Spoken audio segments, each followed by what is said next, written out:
unless you've got a defined purpose and a defined vision that everyone in the program team is bought into, you're just going to have people swimming off all over the place doing their own thing, and no sort of anchor that everybody comes back to.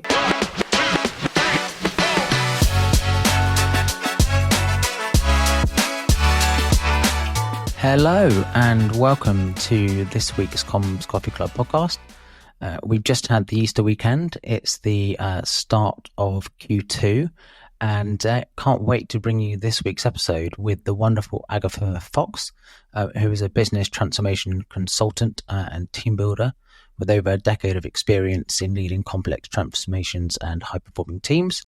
She's recently just left EY after 8 years there, where latterly she led the people advisory consulting service in London for the firm, which in plain English effectively means change and transformation communications with a big emphasis on people. She's worked with some of the biggest household names and global organizations on some of their biggest changes.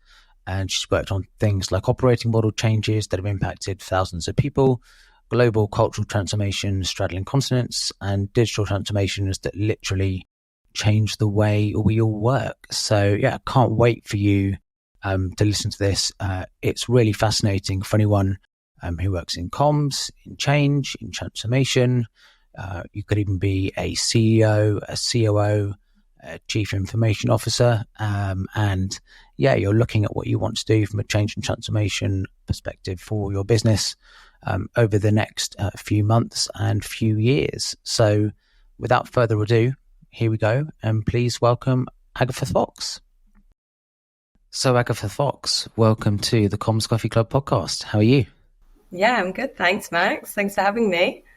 Yeah, no problem. Pleasure. And really looking forward to this. You are my culture and digital transformation communications expert. So yeah, really looking forward to kind of hearing all about your career and your insights. Yeah, for sure. Looking forward to sharing. All right. So rolling all the way back, how did you get into communications? So I started working life actually in creative agencies. So, kind of be that events agencies, advertising agencies, kind of you name it. I made my way around kind of the London West End and different kind of ad and creative agencies. And then I got a bit tired of being agency side, and then I went in-house and did a marketing role. And then I sort of fell into business transformation there. I was doing marketing for kind of business process outsourcing, and we were working on this bid, and then we won the bid, and the guy who was leading it was like, you get this kind of business transformation stuff, do you want to be on the delivery team? And I was like, sure, let's give it a go. And so what sort of happened is I kind of took all the external creative strategy, marketing skills, but I took it to like internal business transformation environments. And then add on sort of kind of nearly 9 years of Big Four management consultant life. You kind of end up with this unique skill set of kind of creative strategy meets Big Four management consulting rigor. And that's sort of my unique combo that I bring to the world, which I find quite fun because I love creativity. I love having fun. I love trying to push the boundaries, but I'm also a real sort of starter finisher. Like I like that logic and process, and it's kind of the best of both worlds for me. Nice, super. And yeah, just to follow up on the past 8-9 years that you spent at EY, and I guess just to paint a picture for listeners who perhaps aren't quite so familiar with how it all works, can you give us a couple of examples of what transformations look like and then where you slot in? Yeah, for sure. So a business transformation is basically a fancy word for change. So an organization, is at point A and they want to be at point B. And that could be anything from they currently use this digital system to record, suppliers, and now they want to use this one that integrates with many other things. It may be that they've got a strategy that they want to refresh to be more, I don't know, team-based working or more customer-centric or something like that. But there's a shift, a real departure from the way that they used to do things to a new way of doing things. And ultimately, that all involves behavior change and people. Yes. And with that, you need to communicate and engage. And at EY, we would have sort of the people consulting work stream, but of course, you'd also have probably, the strategy work stream or the technology work stream. But the people work stream is solely focused on taking people on that journey. If you want to use the good old ADKA model, it's, awareness to interest to desire to action. That's the kind of journey that we're taking people on. But obviously, it's a little bit more complex than that. Does that give you a flavour?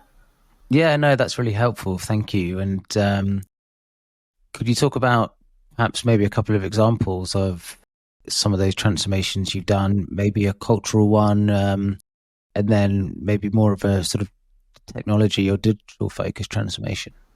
We, given the world at the moment, the kind of technology, digital ones are everywhere.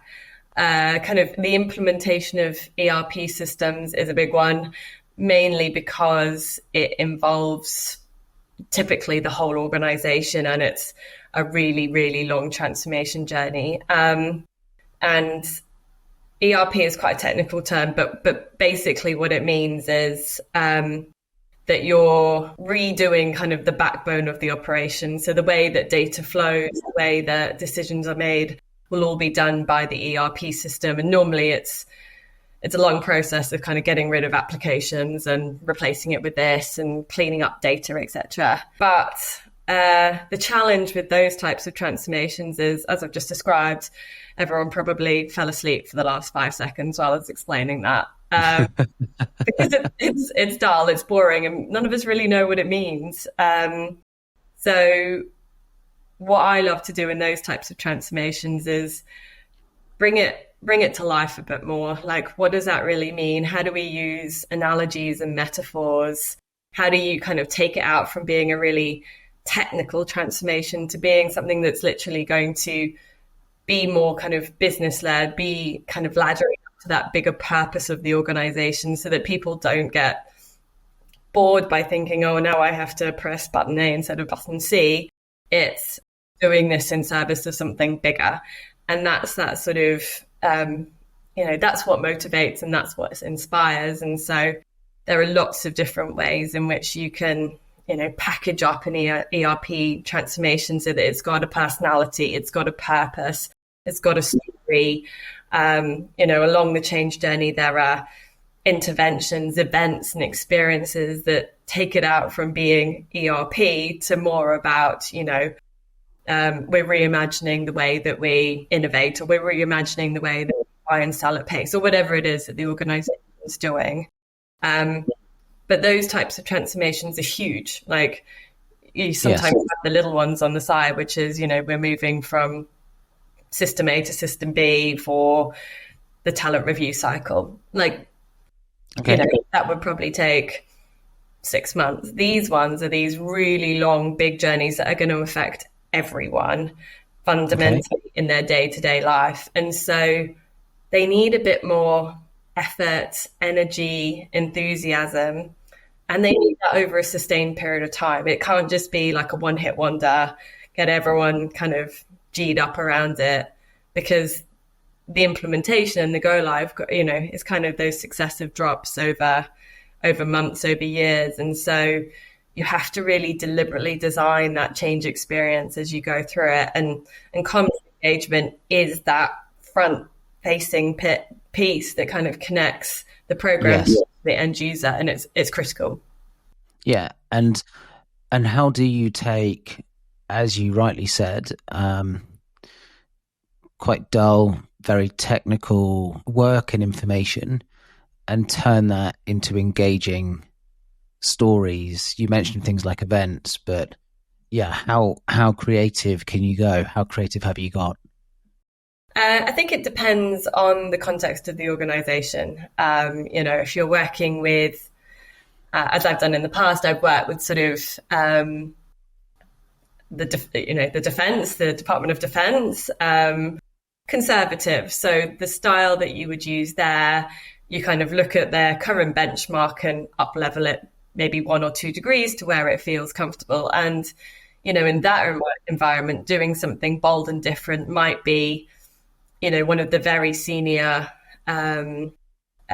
people in the Defence Force talking about his personal journey and why he's taking on the leadership of that transformation. Like, that is very different in that organisation to hear from a human level as opposed to talking on behalf of the organisation. And we did the hero's journey, like his story, using the kind of beats of the Joseph Campbell hero's journey model. And when we did a little survey at the end of the event and kind of asked what was the most memorable thing, and it was, a multi-stage event, that piece, people were like, yeah, never heard anything like that, never heard anyone talk like that about change, about hearing, he was kind of vulnerable. He was saying, this is hard, like built before, I'm nervous, but I need you to come with me, and this is why it's inspiring. And it kind of had that goosebump effect that makes people want to go with you. Okay, nice. So that's sort of one example. And then you can go at the other extreme for more of those sort of FMCG type organizations where, marketing is ingrained in how they do everything anyway. Then you can go to town a bit more. You give it a theme, you give it, a proper project name. The intranet site or all around it would be branded. You'd obviously have kind of symbolic posters. You might have a mascot. You go to town a lot more on the theming, the analogies, the storytelling through, the metaphor. And I mean, there are lots of metaphors and analogies for ERP transformation that gets rid of that horrible acronym. And so it's about making sure that that metaphor links up to the organization's purpose or where they're trying to go in general, so it feels like something bigger. And if you get the right one, it can go viral. Like, it can have legs of itself, and it sort of goes, it can go a bit organic, which is fun. Like, when you start bringing a little bit more fun into the mix, that's when I get really excited. Nice. And and how do you and how do you keep that momentum going and steal the classic McKinsey quote, 70% of transformations fail? So how do you guard against that? I think it's about setting up for success at the beginning. A lot of transformation projects that I see, they know a lot of the what, they know a lot of the how, but they forget that why, and they forget to paint that vision of the future. They forget to kind of sell the dream at the beginning, if you like. And then, well, they might do that, and then it disappears and it tapers off. So kind of making sure that you constantly celebrate successes, or if it's going through a little bit of a dip, maybe it's sort of, a power up event or a reset or a rethink. But change projects are, I think one of the things I see going wrong is the change programs massively overthink everything. And for me, it's like improv. You've got to be constantly listening, seeing what's going on, adapting what's your style to the environment that you're at, because things change all the time, and you can have the most beautiful change roadmap in the world, but sometimes the technology team are taking a bit longer, or the word on the street for employees is that they, don't trust something, or there's this horrible rumor that's going around, or you've got a particular leader who's being really disruptive, and so you have to pivot and adapt. And that's one of the ways in which I think you can keep them alive and you can stop the, McKinsey quote from becoming a reality, because you're constantly listening and tuning into what's around you. And I think a lot just kind of do this bulldozer. We've got a milestone on our change plan. We must deliver it. And, forget to have that kind of peripheral view and adapt and change and be creative and invite people in and have a bit more fun with it, I think. Yeah. And that listening and flexibility and being able to pivot. How do you do that? Is that from being on site? Is that regular surveys? How do you monitor that? I think it's about, as you said, kind of making sure those two-way lines of communication are open. But at all levels of the organization, I think sometimes they're really good at this level, but forget this level at the bottom, or they miss that really critical middle manager layer. I think the formal mechanisms are useful. In my experience, the informal ones are the most powerful, because that's where, people don't feel really confident in committing words to a survey in case they get found out. I think, no one really believes things are anonymous, even when they are. So seen that myself. You kind of find out how does comms work in this organization in the informal way. Like, who are the little beacons? Who's got more authority and sway than they probably should? Who's been around the longest? Who's the biggest naysayer? And I like to find the person who's the biggest resistor and make best friends with them, because normally they've got an opinion, they've got their own followership, and if you can convert that person, they're going to become your biggest advocate and tell you how to make change really work in the organization.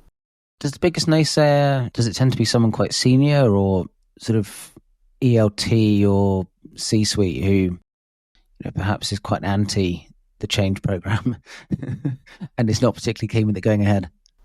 Those ones are those ones are going to cause the biggest level of disruption. I think, when you're setting up your transformation program, you want to be doing your stakeholder landscape. You want to be identifying those top sort of 20 to 30 people who have the power to make or break the success of your program. And for me, I think it's about, understanding that C-suite, or those really kind of key influencers. And what would they be worried about? What would they get from the transformation that would be positive? What could actually be annoying for them that you can address face on?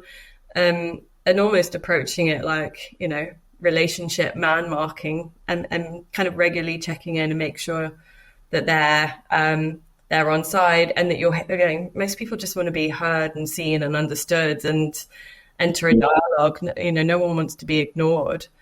So yes, obviously at that C-suite level, it's super critical.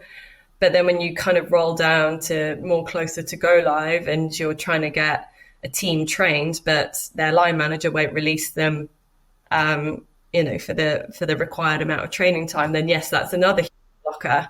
So I think it's at different stages working out who are the really important people to keep on side.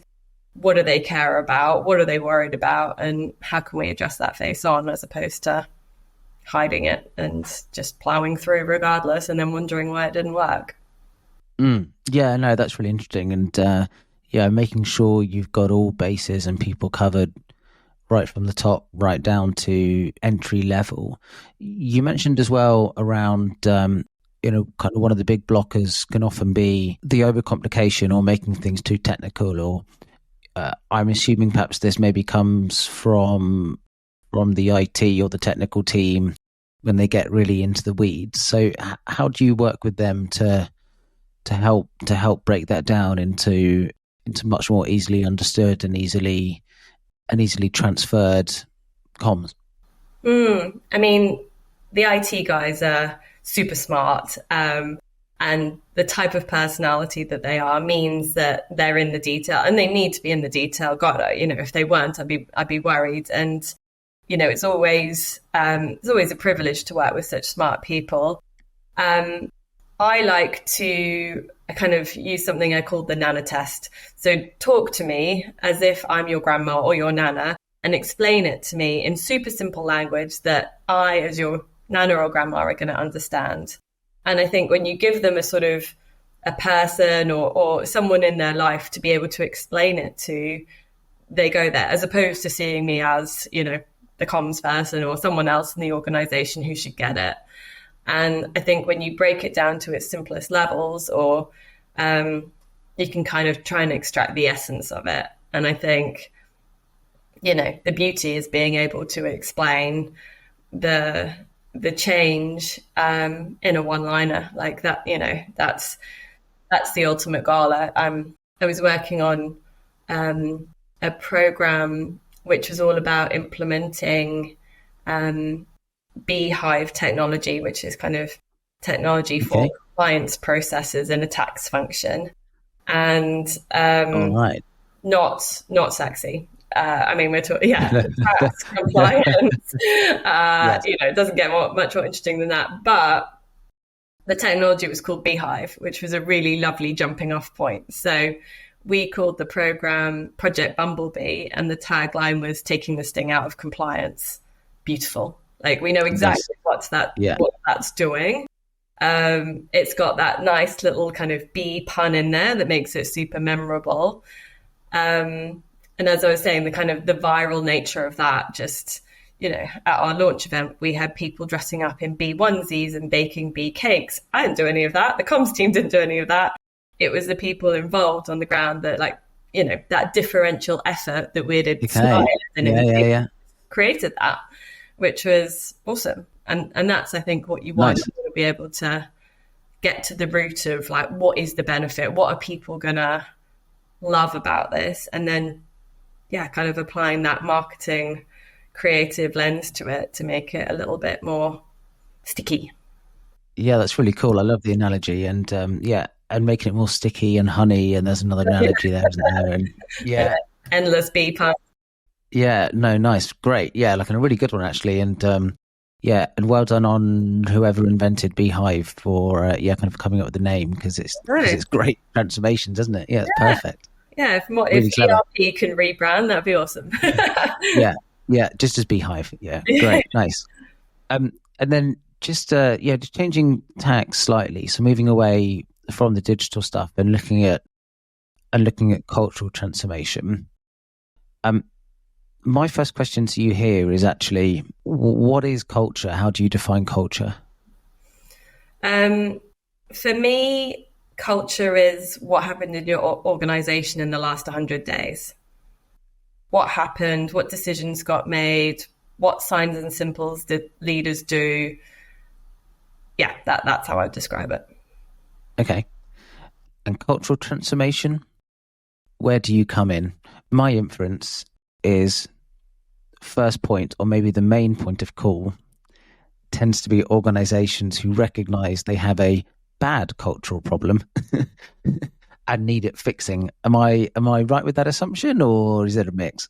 I think it's more about they've identified a trait of behaviors which in their new world of working no longer serves. So I did one recently where the organization achieved its goals through a whole series of individual A-list players. So a whole team of solo superstars.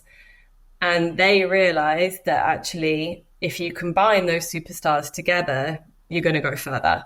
So it was kind of moving from individualistic working to team-based working. So it wasn't that one was bad and the other was good, but it still was a shift.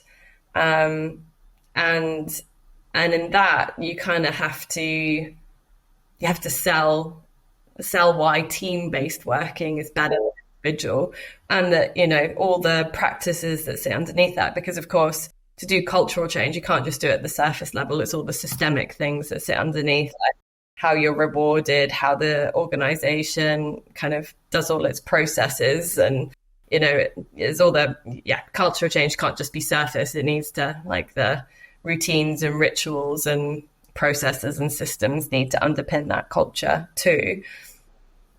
But the first part is sort of sort of selling the benefits of that. And it's sort of like if I said to you, Max, every morning you now need to take a cold shower. And you'd be like, no, I like my warm showers, thanks. And then I sent you an email saying, no, from tomorrow morning, you now need to take cold showers. You're probably going to delete that email and ignore me. And then and I'll be telling them to piss off in your head. Yeah. Yeah, exactly. And then I might put on a webinar, which also tells you, how long you need to do the cold shower for, what temperature it should be, et cetera, et cetera. You're still not going to do it. Like, you're just going to be like, no, it's winter. I'm going to have a warm shower.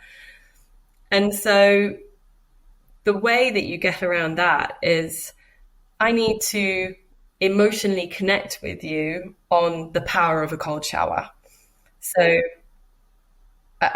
normally what we do is, for the solo working to the team-based working, we had another nice catchphrase, which is we thinking, not me thinking, which is another one of those, earworms that gets in your head that you can catch onto.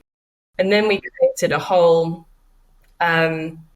we call them sort of goosebump assets, like a video that really kind of, like the John Lewis Christmas ads, like one of those really memorable, catchy, emotive videos. And so we would create that all around cold showers.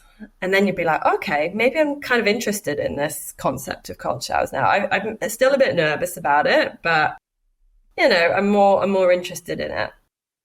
And then maybe we put on an experience where it was kind of like some pop-up cold showers with other people where you got to try it on, and maybe we'd show you how to do it in a safe way with other people. And all of a sudden you're nudging that behavior in a very gradual way that lets you have the aha moments that you get to decide if you want to do it. You're supported, you're inspired, we'll probably have cold shower coaches on the sideline, it's this whole experience of getting there.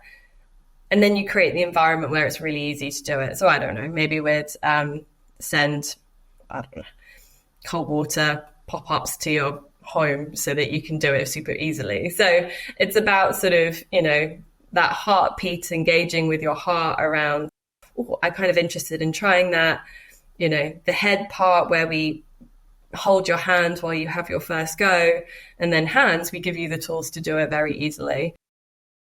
That's sort of the process that you need to go on. In my experience of culture change, it can't just be a email. It can't be a webinar. It can't just be, like how you do everything else. Yeah. And I'm laughing because, the email, the webinar, attempting to move from an individual performance to a team performance model describes pretty much every recruitment agency that I've ever worked for. It is one of those industries that is that is just so entrenched. I think a lot of them could do with some cultural change programs like that. But kind of sounds like a really good one actually, and really nice. And any other sort of types of cultural transformations that are quite common? I think maybe not so many recently, but sort of that shift to being more customer centric. I think I worked for a transformation with a bank, and previously it was all very, you went into the post office, and to deal with the bank was very indirect. And all of a sudden they were removing those indirect channels. And so everyone in the organization needed to step up to be more customer centric. The world was becoming more competitive. And to create a customer centric culture, as an employee, you need to know what it feels like to be the most valued person in the room, to experience almost employee centricity so that they can pay that forward to the customers. And for me, that was one of my most rewarding transformation projects, because it was all about kindness and care and thinking about the other person before you. And when you feel that yourself, you naturally want to pass that on to whoever you're dealing with. You kind of develop this level of empathy that isn't there before if you don't deal with people in that way. So again, that was all around developing a whole series of experiences and interventions and activations, which all sort of kind of created those aha moments for people. Because you can't just tell people to do something. It doesn't work like that. We're very irrational human beings. We need to decide it for ourselves. Yes, and people are naturally resistant to change as well. No, nice, great. What do you think of the? And I know you've mentioned quite a few of them in the round, but if you had to come up with a list of some of those real key components of a successful transformation, what would they be? I mean, in comms land, we have the 4 I's, which probably people know about, but I think they're super valuable as a kind of even a little framework or checklist to go, okay, how do we incorporate all of these? And what are the 4 I's? They stand for inform. So I think inform is such a horrible word. Anyway, it begins with an I, so it's number 1. It's all about being transparent. So a lot of transformation programs communicate, and then go silent. And that creates distrust, and it creates the rumor mill. And I like to encourage transformation directors that even if there's no news, just keeping people updated, keeping people, being honest with where you're at, and not over promising and under delivering, like that constant regular drumbeat of, we're going to tell you what's happening. We're going to tell you when, we might not have all the answers, or this might not be going the way we want it to. I think kind of developing that humanness in your communication through that inform component is incredibly important. And people value being trusted to hear bad news as well as good news, I think. So that's the first one. I think the second one is involve. So people hate change being done to them. They're much more receptive if you bring people into the mix, you involve them in their future, you maybe, especially in tech transformations, you can show them different ways that this could work and invite their opinion. Don't give them a million options, or don't say come up with a design, but say we've got choice A, choice B, choice C, we'd love to hear your thoughts. Kind of giving them boundaries for a bit of space of freedom of thought and inclusion. And I think that applies at all layers. I think if you only take the seniors, or you only take the juniors, or you only take London and not the regions, everyone feels kind of left out. But I think involving people is super important. The third one is ignite, which with my creative background is probably my favorite, and for me it's super important because that's where you create that point of difference. That's where you're going to be creating those memorable, talked about moments that you go home and tell your family about, that are going to go down in the legacy of your time in the organization.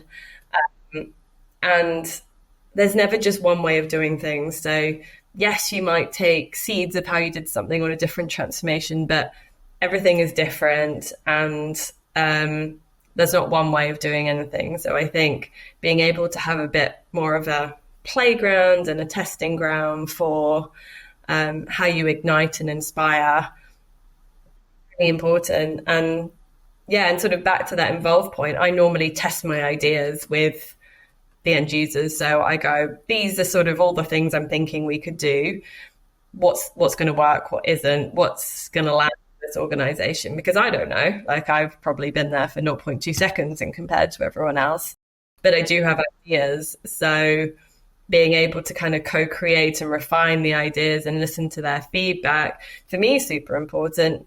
And for them, because then when they see them come to life, they're the first person who's put their hand up, or they're the person who's saying, hey guys, like, I was part of this. They kind of develop a sense of pride in being part of it. Yes. And then the fourth one is invite. So I think just, come back to the earlier point about diversity of thought, invite people into the conversation, always have those two-way channels open, define the lanes where you want the feedback, kind of comes back to the point of, improv and listening, like invite thought, invite feedback, want to hear the bad as well as the good, because that's where the gold is most of the time. The 4 I's. Nice, great. No, yeah, and they're really useful and really memorable. So yeah, thank you. And what about key things to avoid in a transformation? Is there a similar set of acronyms to No, I should to use for that? didn't I? No, I think for me, look, you're not going to get anywhere unless you have a really defined purpose and vision for your transformation. I'm biased and I love the kind of creativity behind having, that one-liner, the program name, an identity, a personality. Like you don't need that. I personally think it creates a real point of difference, but it depends on the size and the shape of the transformation, of course. But I would say unless you've got a defined purpose and a defined vision that everyone in the program team is bought into, you're just going to have people swimming off all over the place doing their own thing and no sort of anchor that everybody comes back to. So I think that's super important. Yes. You mentioned it earlier, clarity. I think especially with these tech transformations, everyone can get lost in the weeds of the detail of the, widget A and widget B. And I think when you lose people to jargon, you lose people on the journey. People don't like spoken to in jargon. They want to be spoken to in normal day speak. And transformation projects, I see it time and time again, just get lost in, I don't know, maybe their own self-importance. I don't know. Or, they've been writing too many technical documents and all of a sudden it appears in an email somewhere and you're like, what is that? Yes. So yeah, clarity of communication. We talked about the overthinking one, like treat it like an improv. It's you need to listen, adapt, pivot, get ready to, change roles, jump into something different if you need to. And I think, don't make it boring. Your program team are probably going to be on this for a while. Your employees are probably going to be on this journey for a while. So have some fun with it. Like, we're at work for the majority of our life. So why wouldn't you create a bit of lightness, a bit of fun?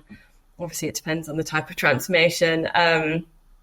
But where possible, I think people really want to kind of mix up their daily life and their working style. And I think there's a real place for fun in the world. So, yeah. No, nice, great, thanks. We're in a world at the moment which I think is a genuinely really pivotal but also really interesting time for businesses, change, transformation. We've got, sustained relatively high interest rates compared to the last 10 to 15 years. There is something of a cultural clash, I think, between, Gen Z and Gen Xers and millennials in the workplace. We have this new hybrid-ish working model with a lot of companies asking employees to go back into the office for ever more days a week. Money is, generally speaking, relatively tight still. What do you think are going to be the common or key sort of trends and themes for transformation over the next couple of years? I mean, given, as you said, we're in a constantly evolving world, I think the power of listening is going to be absolutely key. And we can't create a one size fits all. You've talked about the different generational shifts. They not only like to receive information in very different ways, they care about things very differently. What will motivate Gen X versus Gen Z, extremely different. How you'd talk to them, the language that you'd use, extremely different. So I think testing and learning as well. I think, I don't think we should pretend that anything's gonna be that silver bullet. I love to kind of test and learn on different approaches because, new trends and new words come up all the time. I was reading this article about all the new words that kind of Gen Z have come up with in the last year. I'm like, wow, I didn't know half of those. So I think, a test and learn approach is really important. I think given the economic climate, being really mindful about the positioning of your transformation program is really important. I think being sensitive to the world around us. I think sometimes you can go a little bit too aspirational and too, this is going to cure everything. And, this is the secret to our success. Yes. People believe that. And they definitely don't believe it at the moment either. I think, at certain points, it can feel a little bit skeptical or a little bit like you're in a dreamland. And so I think, listening to kind of the tone of the world and the climate is really important.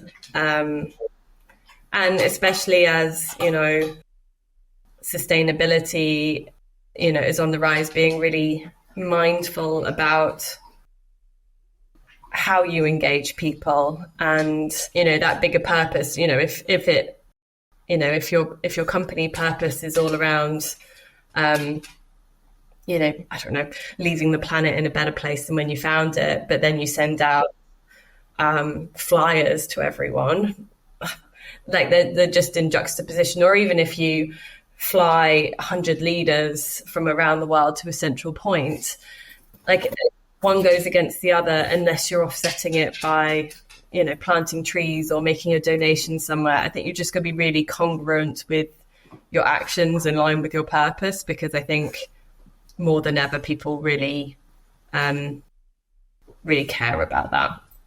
Yes. Yeah, kind of really helpful. Thank you.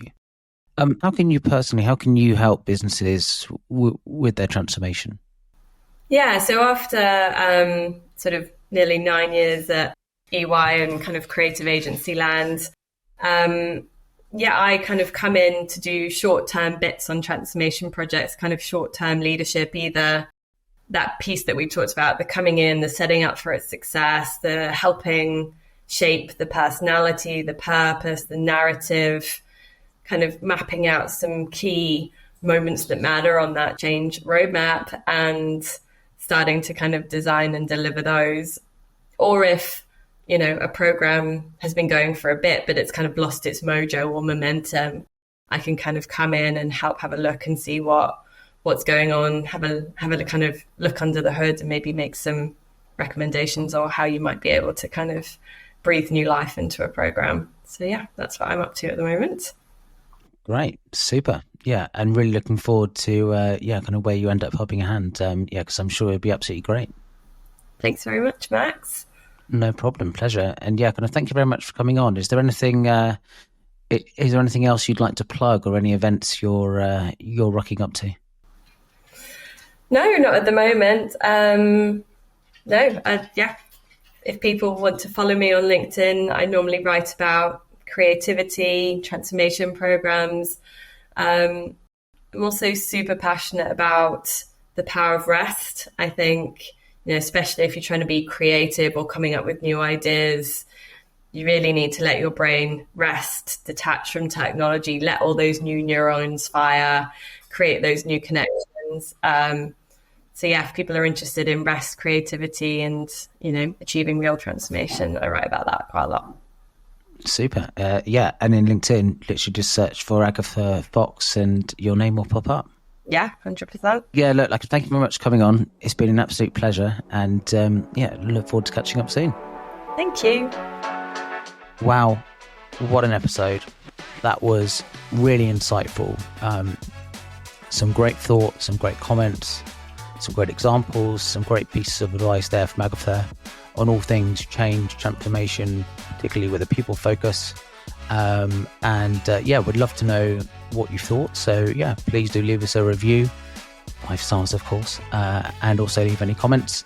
And would love to hear your thoughts, and please do get in touch with either myself, the team at Comms Search and Selection, if you'd like to discuss how Agatha can help you with any upcoming change transformation projects. So until next time, thank you very much and goodbye.